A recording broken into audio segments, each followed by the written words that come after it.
Can I share my screen with you?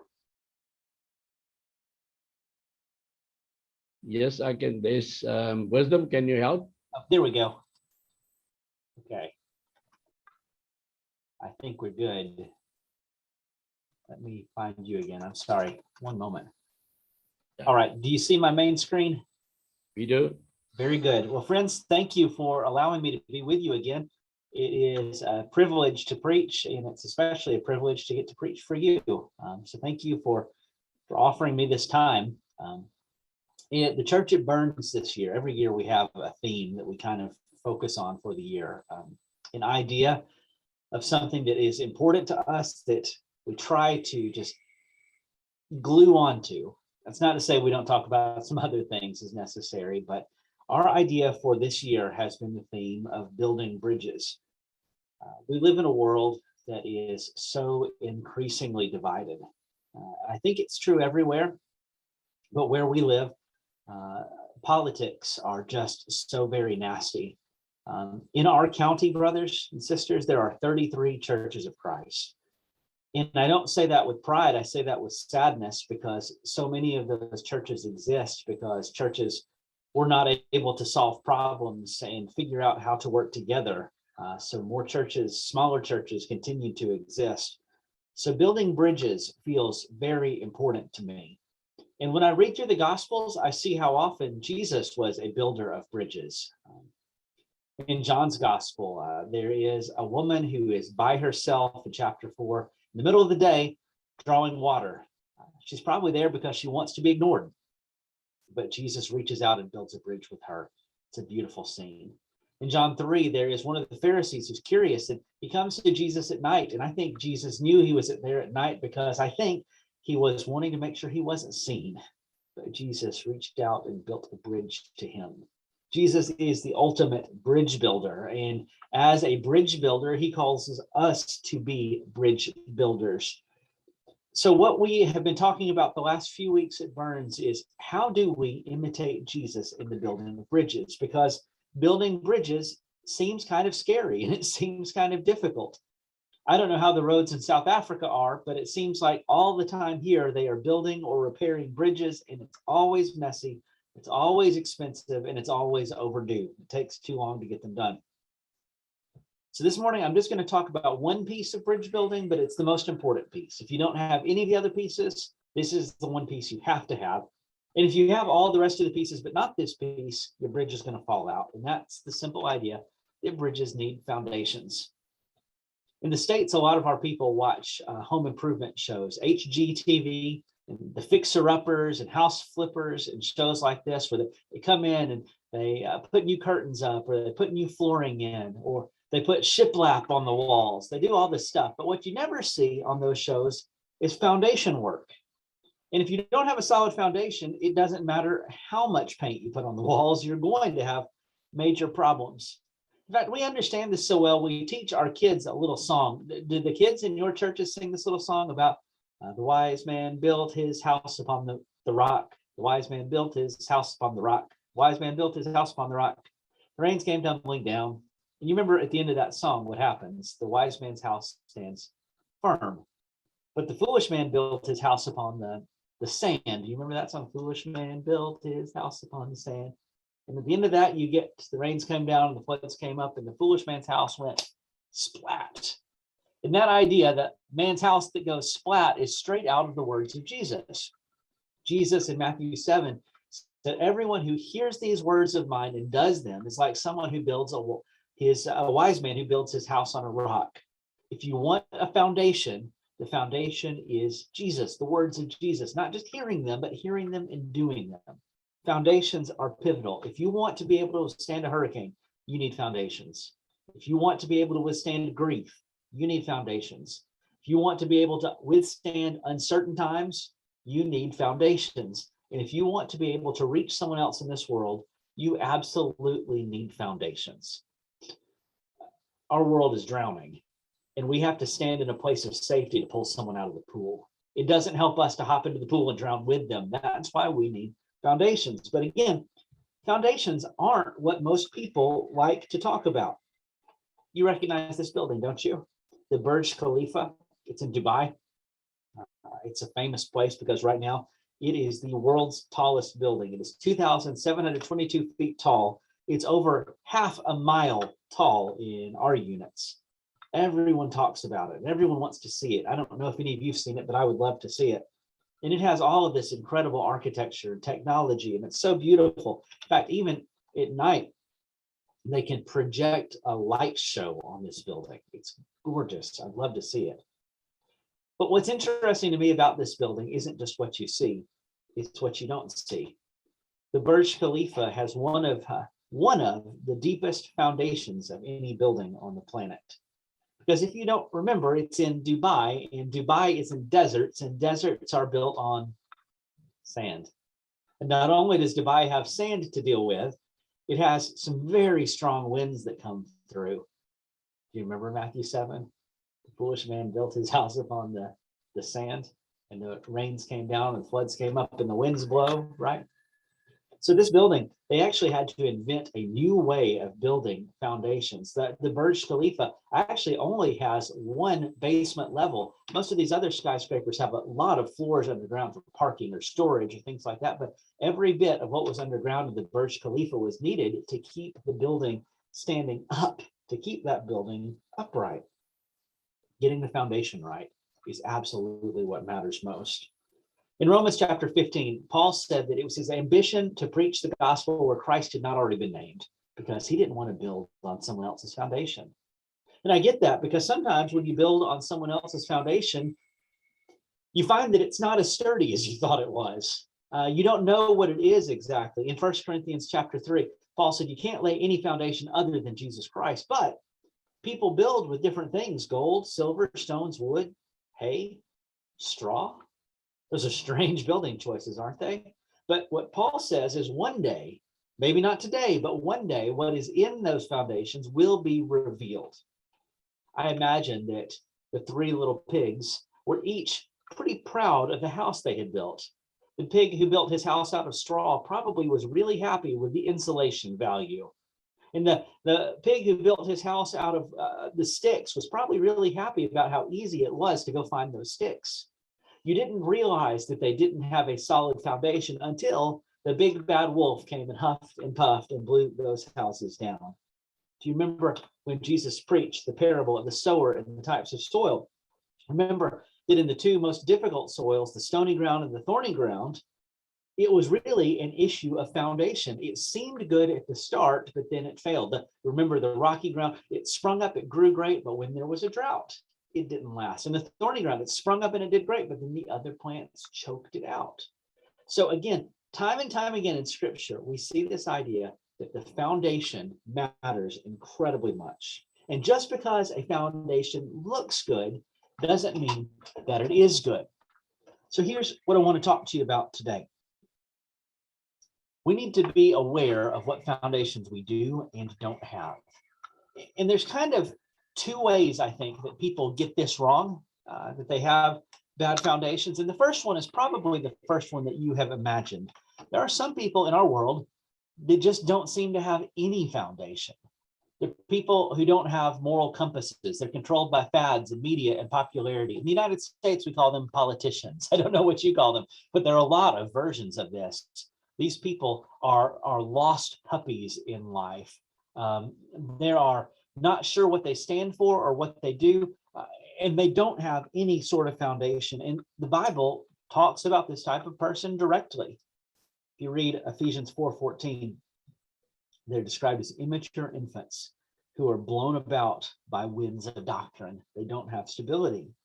And the danger of this foundation is pretty obvious to most of us. We understand that if you don't have a foundation, the house is not going to stand. We listened to Jesus. We heard the Go Splat song. So I'm not as concerned about these people when I'm talking to you, brothers and sisters, because in the church, you and I are aware that this is dangerous. We know that this is bad. So what I'm more concerned with tonight for you and for me is the second kind of person, a person with a foundation that looks good, that isn't. I call these false foundation people. They have something that looks like a foundation, but it's really a facade. They have something that has good behavior around it, or some Jesus-related things around it, some churchy stuff, But Jesus himself is not the foundation. These are people who deny the gospel by their tradition. These are people who are whitewashed tombs. I'll say more about that in a moment. 2 Timothy is a book that warns about a lot of church problems.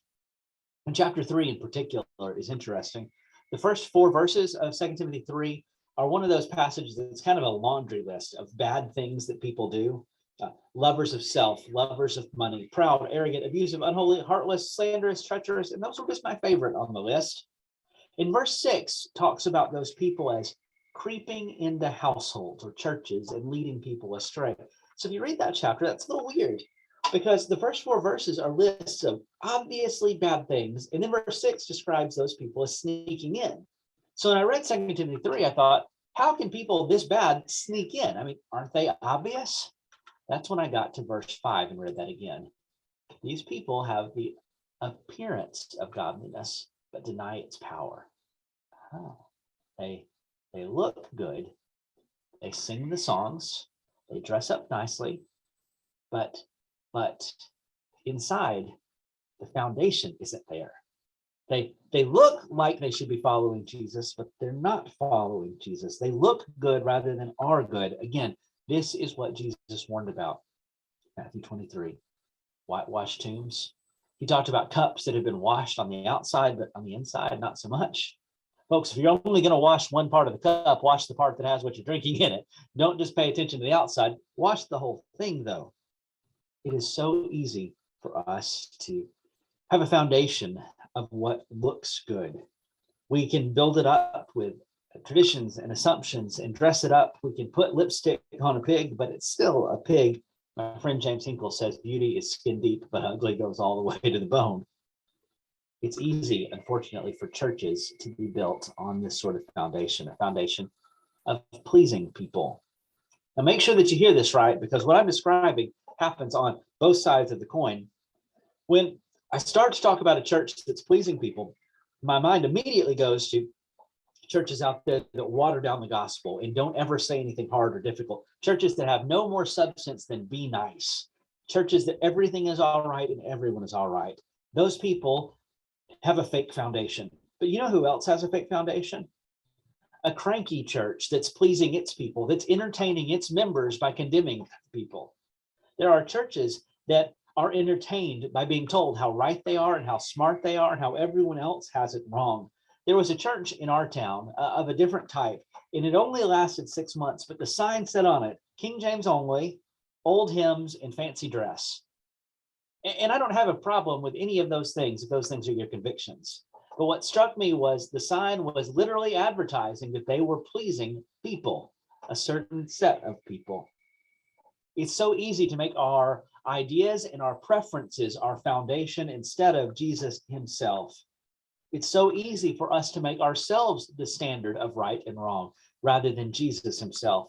It's so easy for us to do anything and dress it up as Jesus. If there's no foundation, the danger is obvious. We see the problem.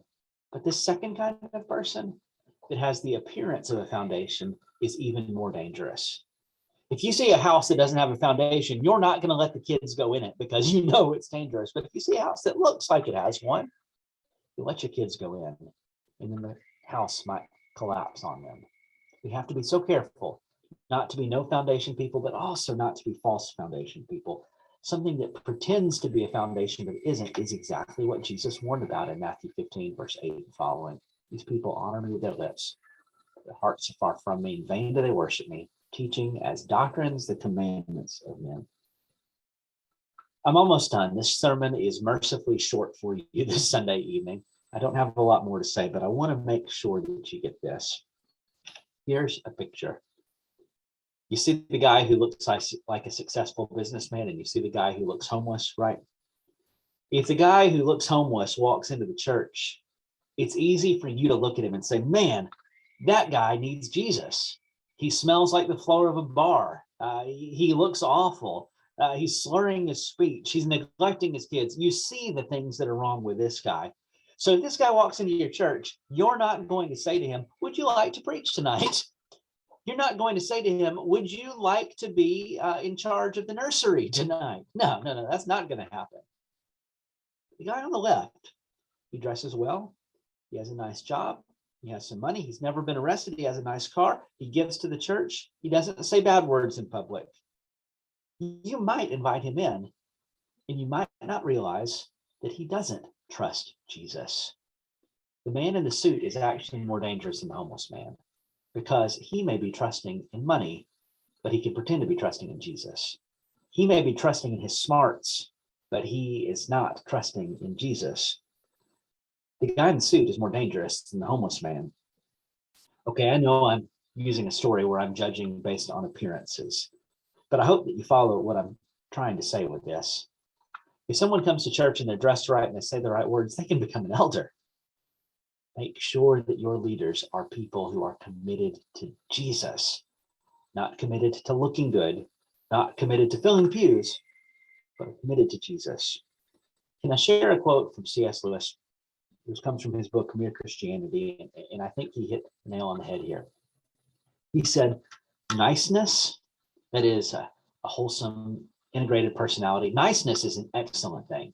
We should really try to help everyone be nice. We should use medicine, education, economics, politics. We should try to make a world where everyone grows up nice, just as we want to make a world where everyone has plenty to eat. But here's the key.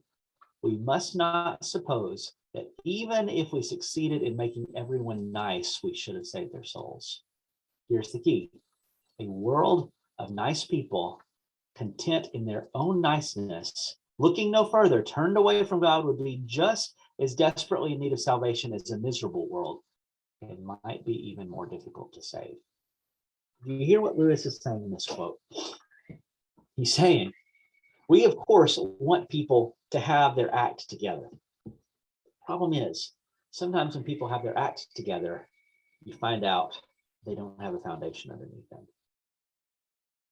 So church, here's what I'm getting at. We need to be people who have a solid foundation. We need it for our own sake, for one.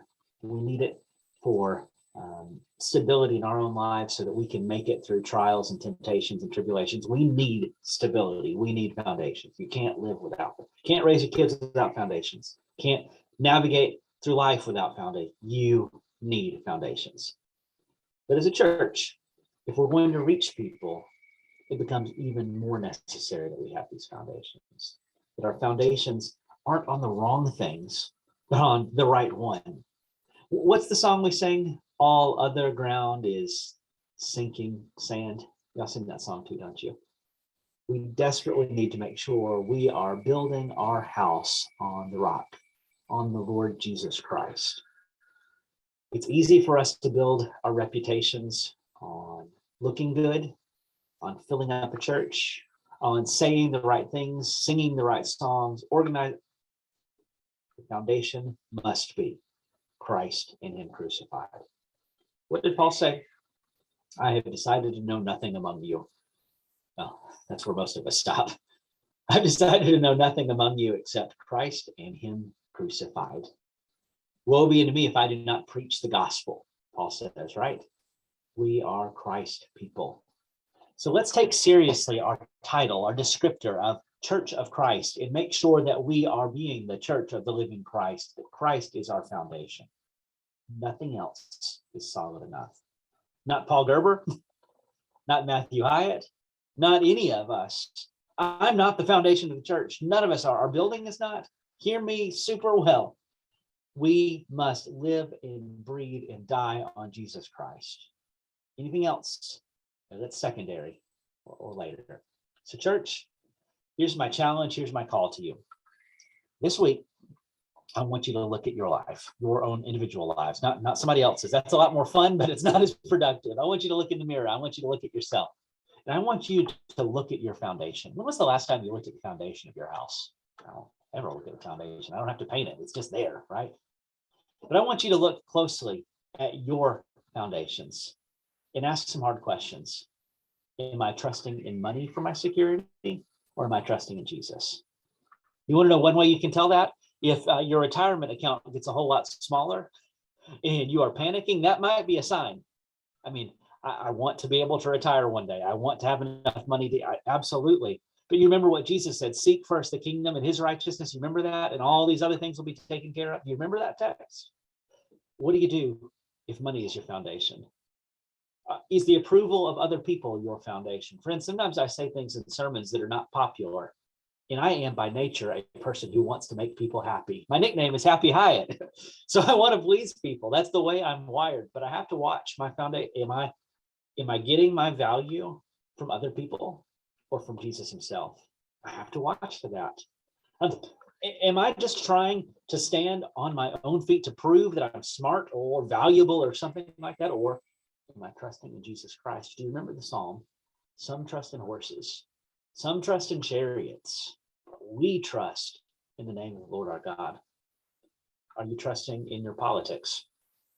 If your guy is in the lead, is your life good? And if your guy is in second, do you feel miserable? Careful. Your foundation might be on something else. I love my country. I'm grateful for it. But my citizenship is from somewhere far greater and far better. My passport is not primarily that of an American citizen. It's that of the kingdom of God. So where is my foundation? Parents, I got to warn you about this one. Is your foundation in Jesus or is it in your children? I see a lot of people who seem like they're trying to relive their lost childhood by making their kids what they weren't. Man, you're going to be awfully lonely when they move out of the house, and you're going to struggle. You're going to look at your wife and say, who are you again? It's not a good foundation for life. Whatever your foundation is, if it's not Jesus, it's not enough. And whatever your foundation isn't, if it is Jesus, it is enough. So this week, my challenge to you, church, my invitation to you this week is take a look at your foundation and make sure it's Jesus. And if the church here can help you take a step towards him, and if that step is baptism, if that step is confession, if that step is some counseling so that you can overcome a demon that's been fighting you a long time, whatever that next step is, we're here to take that step with you because we're in this together. So if we can help you, let us know. You can use the chat. You can use whatever methods you normally use, but we're here for you. We'd love to talk. Let's sing an invitation song together if that's all right.